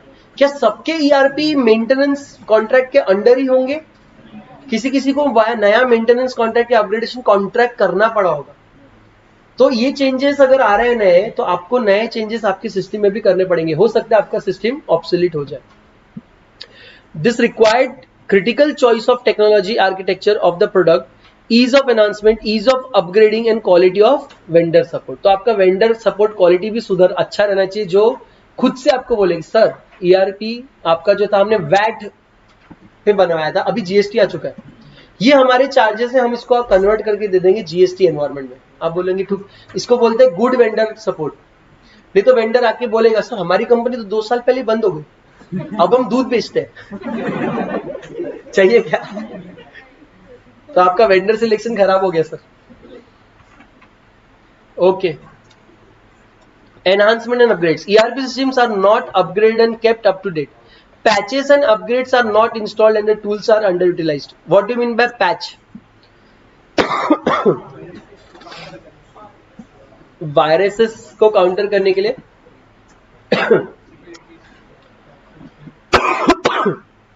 और बोलो, बग्स के लिए। सो पैच यूजुअली कहां लगाते हो आप? लूप होल पे, जहां पे लीकेज है, लूप होल है, आपको पैच लगाना है। तो सॉफ्टवेयर पैचेस मतलब अगर सॉफ्टवेयर में कोई ग्लिच बग डेफिशिएंसी रह गई है जो आपको बाद में रियलाइज हो रही है, आप उसके लिए एक कोड, एक पैच रिलीज करेंगे जो वहां पर जाकर लग जाएगा और वो लूप बग डेफिशिएंसी को मिटा देगा, सॉल्व कर लेगा। तो उसने बोला ERP systems are not upgraded and kept up to date. Many a times ERP system इतना एक्सपेंसिव है, लोग उसको ले तो लेते हैं, अपग्रेड नहीं कर पाते। या patches and upgrades are not installed, patches आ रहे हैं बट आप अपडेट नहीं कर रहे। तो ऐसे केस में care must be taken while selecting a vendor and upgrade और support contract should be sign to minimize the risk. The moment नया वायरस बाहर आया, आपको एंटीवायरस में एक नया अपडेट आ जाता है, virus definition update. What do you mean by virus definition update? वो बोलता है कि हमने एक नया वायरस ढूंढा है जो बाहर है, कहीं वो आपके कंप्यूटर में तो नहीं है, इसलिए हम क्या कर रहे हैं, आपका जो वायरस डेटाबेस है कि ये सारे वायरसेस होते हैं, उसमें ये भी डेफिनेशन ऐड कर रहे हैं कि अगर ऐसा कोई कोड मिला दैट इज ऑल्सो वायरस, उसको भी रिमूव करना है। तो अगर आपके एंटीवायरस में अपडेट्स नहीं आ रहे हैं, दैट डजंट मीन कि आपका सिस्टम बहुत सेफ है। रेगुलर अपडेट आ रहे हैं, दैट मीन्स कि आपका सिस्टम सेफ है।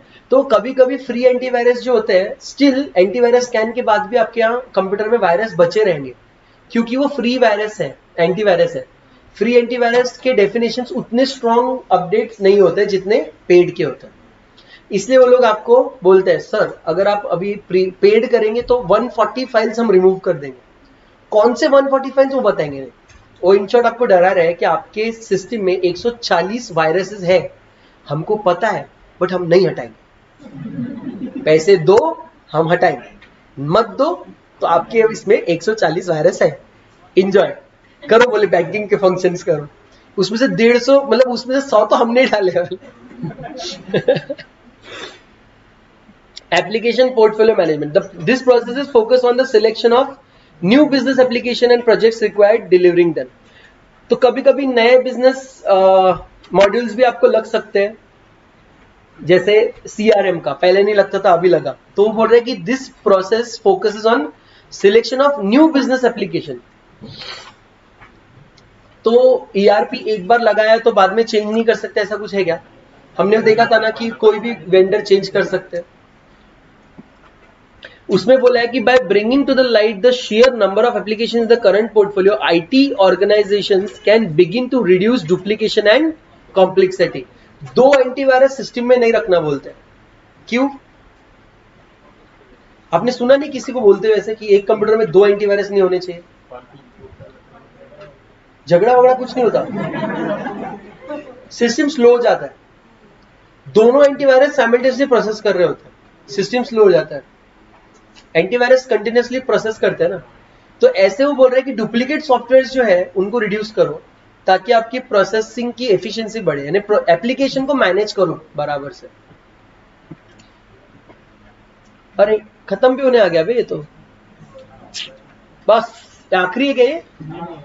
और एक है ना इसके बाद, तो छोटा सा है ना, ये भी ज्यादा बड़ा नहीं है।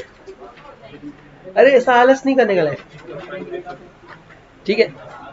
Other implementation issues.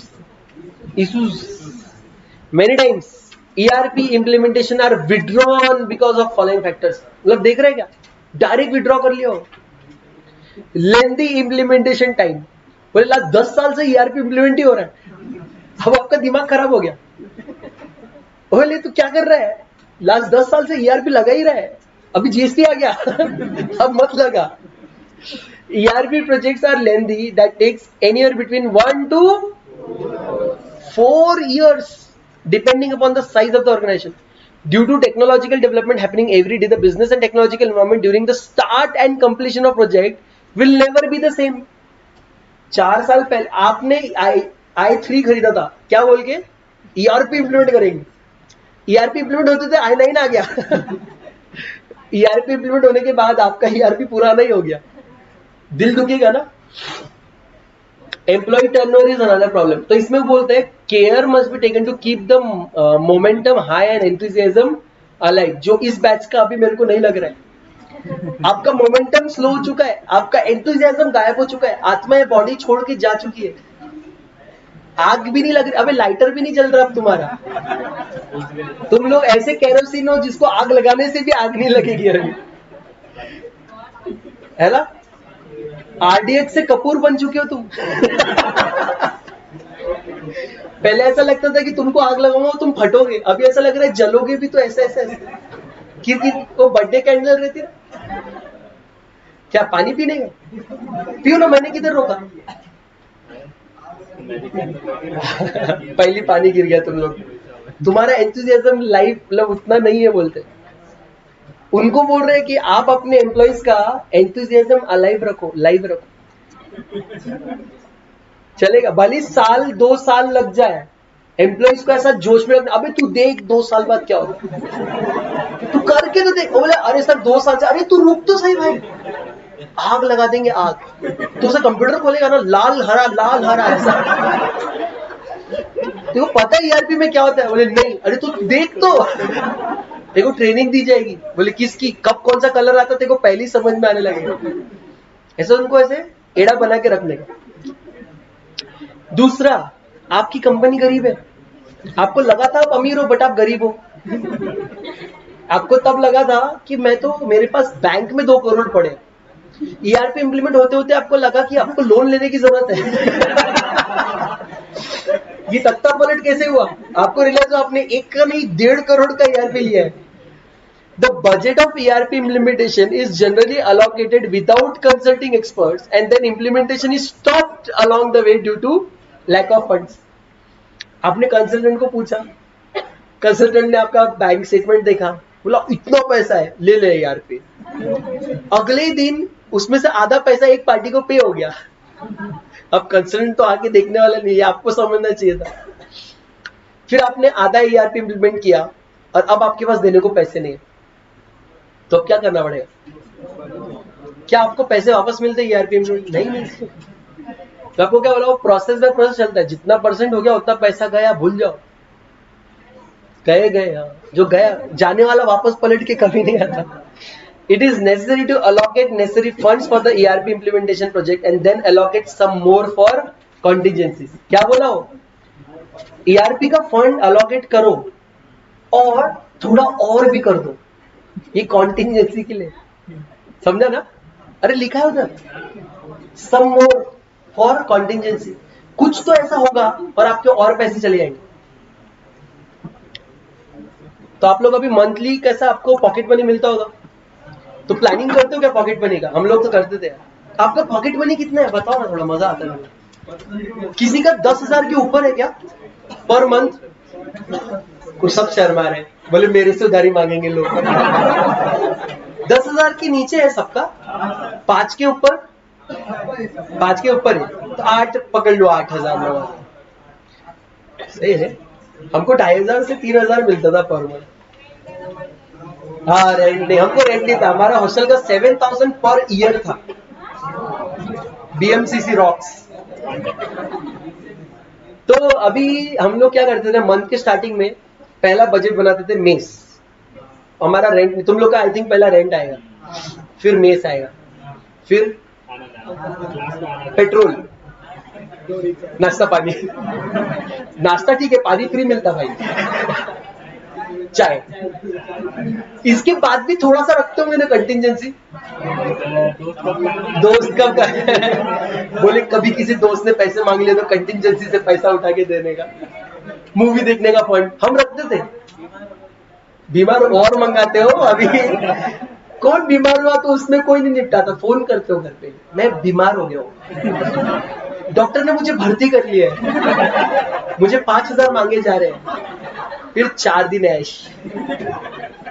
तो ये जो कंटिजेंसी है रखने का, कब क्या हो जाए, तो बोल रहे ERP का जो आपका बजट है वो तो पहले ट्रांसफर करो, साथ में एडिशनल एक कंटिजेंसी के लिए एक और फंड रखो, उससे आपका ये जो स्टॉपेज वाला सीन आया ना, इनसफिशिएंट फंडिंग, ये नहीं होगा और इंप्लीमेंटेशन सक्सेसफुल हो जाएगा।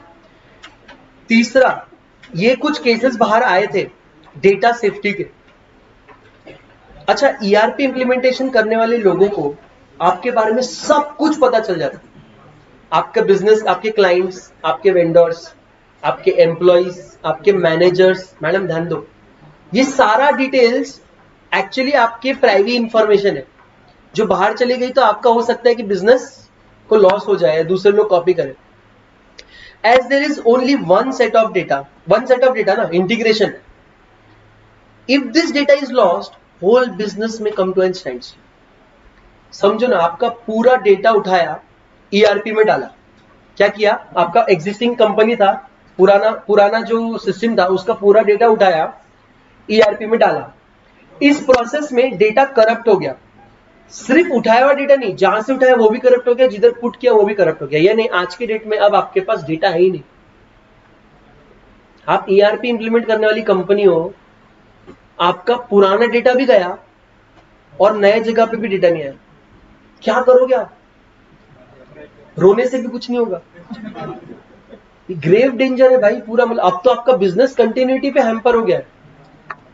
आपको पता नहीं किसको कितना पैसा देना है, किससे कितना पैसा लेना है, कौन से प्रोजेक्ट आधे हैं, कौन से पूरे, कुछ नहीं पता है. बहुत बड़ा रिस्क है ना. Backup arrangement needs to be very strong. सबसे पहले क्या करो, एग्जिस्टिंग सिस्टम के 2-3 जगह बैकअप लेके रख लो. Hot site, cold site, warm site, internet, cloud पे बैकअप, अलग अलग हार्ड ड्राइव पे बैकअप. जितना ज्यादा बैकअप लेके रख सकते हो लेके रखो. बैकअप लेने के लिए भी आउटसोर्स पार्टीज होती है जो गारंटी देती है कि आपका डेटा हमारे पास सेफ है इस पर्टिकुलर डेट तक का, हम जैसे रखना है हम रखेंगे, अगर नहीं रख पाए तो 1 करोड़ हमसे ले लेना. ये भी आउटसोर्स होता है. ऐसे एक पार्टी लो और रिस्क फ्री बैकअप आउटसोर्स करो, बैकअप लेके रखो. Also strict physical control is needed for data. Backup किसके पास रख रहे हो ये भी देखो सर. बैकअप रहेगा पर वो लीक हो गया तो भी कोई काम की बात नहीं है. Speed of operation. As data is maintained centrally, gradually the data size becomes more and more and it may reduce the speed of operation. क्या solution है इसके लिए बताओ जरा. आप लोग आपके मोबाइल में भी यूज करते हो. क्या होता है, बहुत सारे एप्लीकेशन हो गए, बहुत सारे फाइल्स हो गई, स्लो हो रहा है मोबाइल, क्या करते हो, क्या करते हो? जो रिलेवेंट डेटा नहीं है उसको अनइंस्टॉल करो, जो ऐप यूज नहीं करते अनइंस्टॉल करो, जो मूवीज देख चुके हो डिलीट करो, सॉफ्टवेयर अपडेट कर रहे हो. हाँ, बड़े गेम्स डाउनलोड किए जो खेलते नहीं हो क्योंकि आप पढ़ाई करने लग चुके हो, डिलीट कर दो. करेक्ट ना. तो this can be controlled by removing redundant data using techniques like data warehousing and updating hardware on continuous basis. Hardware बढ़ा देने से क्या होगा, फॉर एग्जाम्पल डेटा उतना ही रखा, रैम बढ़ा दिया, प्रोसेसिंग बढ़ जाएगी. करेक्ट है.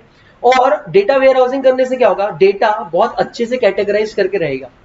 डेटा वेयर हाउसिंग का बेस्ट पार्ट ये है, डेटा को ढूंढने टाइम नहीं लगता, पूरा परफेक्टली मैनेज्ड रहता है. System failure. As everybody is connected to a single system and a central database, in case of failure of system whole business में come to stand still and may get affected badly. पहले क्या था, अगर HR non integrated में बोल रहा हूं, HR का सिस्टम बंद भी हो गया तो भी प्रोडक्शन को कोई फर्क पड़ता था, सेल्स को, मार्केटिंग को, इन्वेंट्री को, कस्टमर रिलेशन मैनेजमेंट नहीं. अब ये सब कुछ एक जगह से चल रहा है, एक पर्टिकुलर जगह से. अगर वो डेटा ही उड़ गया तो सब कुछ बंद.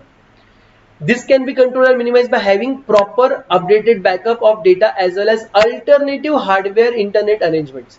एक इंटरनेट भी बंद हो गया या एक हार्डवेयर भी खराब हो गया, उसका अल्टरनेटिव अरेंजमेंट रखो. हॉट साइट पता है ना, हॉट साइट अपन डिस्कस किए ना, कैसे रहता है hot site.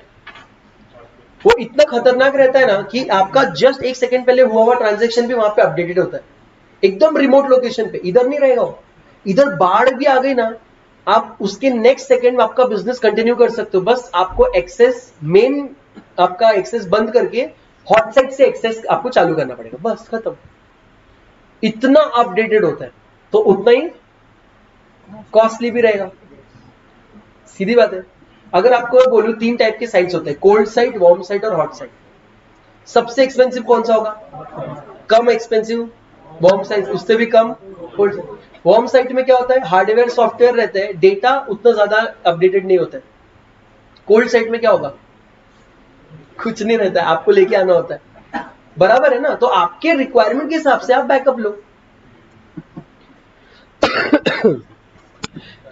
In case of failure of primary system, secondary system may be used. Sorry.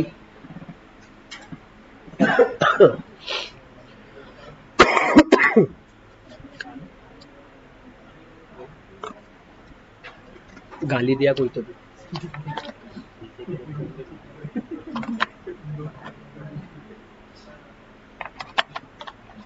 Thank you. Data access, अरे मारते क्या है ना, क्या है भाई, data is stored centrally and all the departments access the central data. This creates a possibility of access to non relevant data. यहां पर ना बहुत ही इंपॉर्टेंट पॉइंट है, समझ के लो। ईआरपी में मैं तुमको बोला एक्सेस राइट्स बहुत अच्छे से रखने पड़ते हैं। अभी एचआर का डेटा कहां पर रहता है ईआरपी में सेव? एचआर का, ह्यूमन रिसोर्स का डेटा कहां पर सेव रहता है? सेंट्रल डिपॉजिटरी में। फाइनेंस का डेटा, मार्केटिंग का वहीं पे रहता है, सेंट्रल डिपॉजिट। एचआर का भी वही है, मार्केटिंग का भी वही है, वेंडर्स का भी वही है, सेल्स का भी, परचेज का भी वही है, फाइनेंस का भी, बैलेंस शीट भी उधर ही है और वेंडर्स का नाम भी उधर ही है। सारा डेटा एक जगह है। तो इसमें प्रॉब्लम क्या है? कोई भी किसी चीज को एक्सेस कर रहा है, प्रॉब्लम है ना। तो एचआर ने एचआर का ही डेटा देखना चाहिए, उसके लिए क्या करोगे आप? Access rights. तो ये देखो, ये जो बोल रहा है ना कि डेटा सेंट्रली लोकेटेड है, तो ऐसा भी हो सकता है कि नॉन रिलेवेंट डेटा एक्सेस हो रहा हो। यानी जो हमने ऊपर एग्जांपल देखा, सेल्स डिपार्टमेंट का आदमी परचेज डिपार्टमेंट वाले का सैलरी देख रहा था, गलत था ना। यहां पर भी वो हो सकता है क्योंकि सारा चीजें वहीं पे सेंट्रली लोकेटेड है। सिंपल है, access rights needs to be defined very carefully and to be given to on need to know and need to do basis only. जिसको जो काम है उसको उतने ही एक्सेस देना चाहिए। सिंपल। लास्ट, इसमें तो कुछ भी नहीं है, एक ही है, बस खत्म है। देखो तुम, मतलब मैं पढ़ भी लिया, हो गया। देखो, पोस्ट इंप्लीमेंटेशन इश्यूज। अच्छा, पोस्ट इंप्लीमेंटेशन मतलब क्या? इंप्लीमेंट करने के बाद। ERP operation and maintenance requires lifelong commitment by the company management and users. Lifelong commitment मतलब क्या? Even after ERP implementation, there will always be new modules, new versions to install, new persons to be trained, new technologies to be embraced, refresher course to be conducted and so on. बराबर है? अभी आपका VAT से GST आया, फिर से training तो देना पड़ेगा सबको, करेक्ट ना?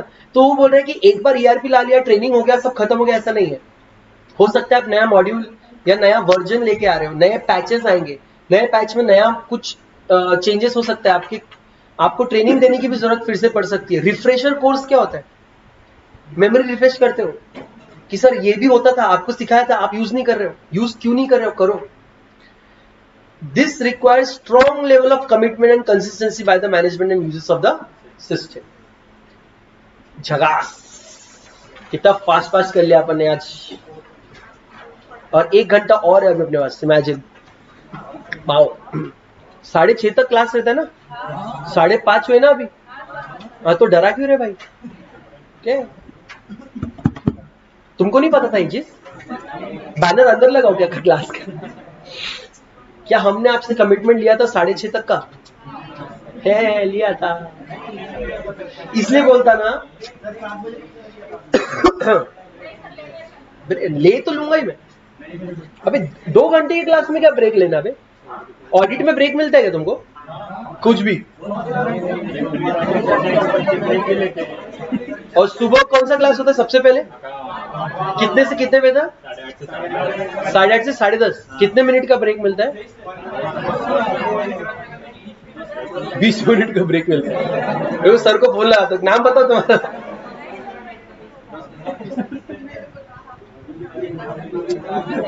ये सब मोह माया है। ब्रेक इज मोह माया, एग्जाम इज रियलिटी। चलो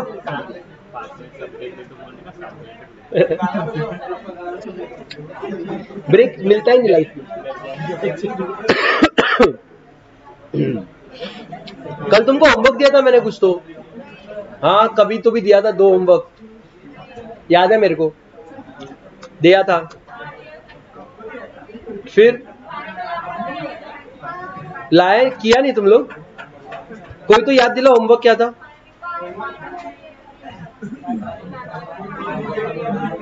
हाँ,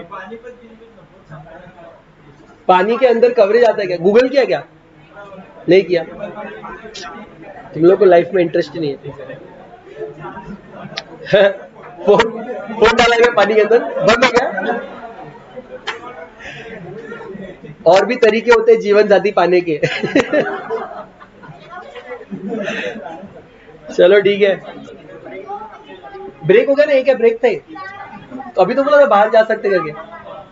गाना लगाओ, गाना लगाओ, गाना लगाओ। ऋतु मैडम,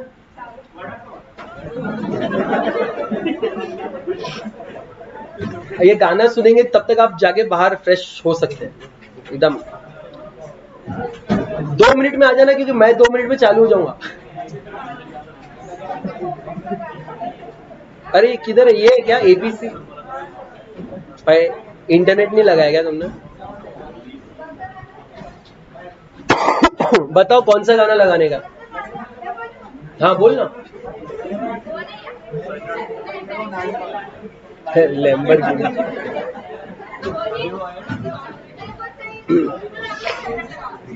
मेरा हो गया ना अभी कितना।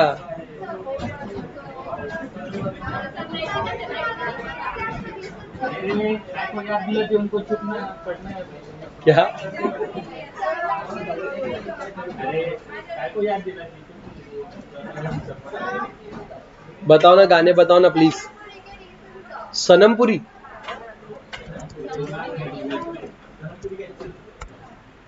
सनमपुरी वाले लोग कौन सा है भाई? देखो, गुलाबी आंखें देखना है क्या?